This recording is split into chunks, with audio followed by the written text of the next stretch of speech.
Welcome back to my another blog. এখন কিন্তু এই ফটোশ্যুটটা খুব ট্রেন্ড চলছে, সেটা বেবি ফটোশ্যুটই হোক বা ম্যাটারনিটি শ্যুটই হোক বা প্রি ওয়েডিং শ্যুটই হোক না কেন, এখন কিন্তু বাজারে বেশ রমরমা চলছে। সত্যি কথা বলতে এই ফটোশ্যুটের পেছনে এখন কিন্তু প্রচুর খরচা হয়ে থাকে। সেক্ষেত্রে কিছু বেসিক নলেজ যদি আমাদের থাকে তাহলে কিন্তু ছোটোখাটো অনুষ্ঠানে প্রচুর টাকা দিয়ে ক্যামেরাম্যান বুক করে ছবি তোলার দরকারই পড়ে না। আর আমরা টুকটাক সবাই আজকাল ভিডিও এডিট, ফটো এডিট এসব কাজ করতেই পারি। আর বিভিন্ন অ্যাপ্লিকেশন রয়েছে যেগুলোর সাহায্যে খুব সহজে কিন্তু নিজেরাই সেগুলো বানিয়ে নিতে পারি। সেক্ষেত্রে কিন্তু আর অর্থ ব্যয় করার দরকারই পড়ে না।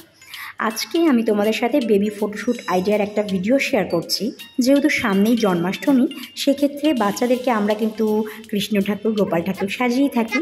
তো আজকে আমি তোমাদের সাথে সেরকমই একটা ব্লগ শেয়ার। আর এখানে বিছানায় যেহেতু ছোট্ট বেবি, 6 মাসের বেবি, তো সের জন্য ব্যাকগ্রাউন্ডের জন্য আমি এখানে একটা লাল রঙের শাড়ি ব্যবহার করেছি আর হলুদ কালারের একটা শাড়ি 4 সাইডে ব্যারিকেডের জন্য ব্যবহার করেছি, আর দুটো গাঁদা ফুলের চেন ব্যবহার করেছি। এবার গোপুসোনাকে রেডি করানো হচ্ছে। এর আগের ভিডিওতে আমি আমার ছেলেকে সাজানোর ভিডিও শেয়ার করেছিলাম, আর আজকে হচ্ছে আমি আমার ভাগ্নেকে সাজাচ্ছি। তো এটা হচ্ছে আমার ননদের ছেলে। খুব দুষ্টু, সাজাতেই পারছিলাম না কারণ ও জাগনা ছিল, তো একদম তিলকটা দিতেই দিচ্ছিল না।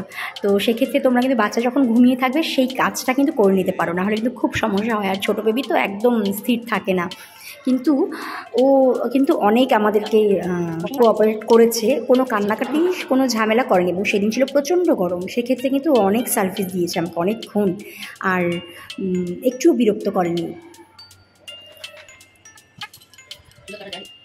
কেন রে? আর এখানে যা যা অর্নামেন্ট ব্যবহার করেছি সব আমার এর আগের ব্লগে আমি শেয়ার করেছি। আমার ছেলের জন্য এগুলো সব ব্যবহার করেছিলাম। তো এগুলো সবই আমার সব আগের অনেক পুরনোর গয়না। আর এই যে হাতে যে পরাচ্ছি ওকে যে জিনিসটা, এটা শুধু কেনা হয়েছিল। আর কোমরে যে পরানো হয়েছে কোমরবন্ধনী, এই টুকটাক জিনিস কেনা হয়েছিল, মানে একজনের জন্য কিনেছি, আমার দুজনেরই হয়ে গেছে। আমাদের গোপুসোনার ফাইনাল সাজ কমপ্লিট, শুধু এখন কোমরবন্ধনীটা পরানো বাকি আছে। তো কোমরবন্ধনীটা এখন পরিয়ে দেবো।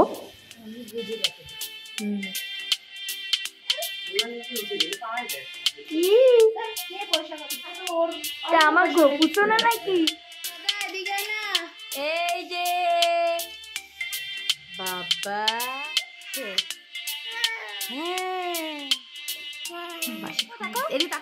তাকাও এদিকে। এই গরমে ওকে রেডি করানোর পরেও ওর মধ্যে একটুও বিরক্তিকর ভাব নেই, সুন্দরভাবে আমাদের সাথে একদম কোঅপারেট করে গেছে পুরোটা সময়।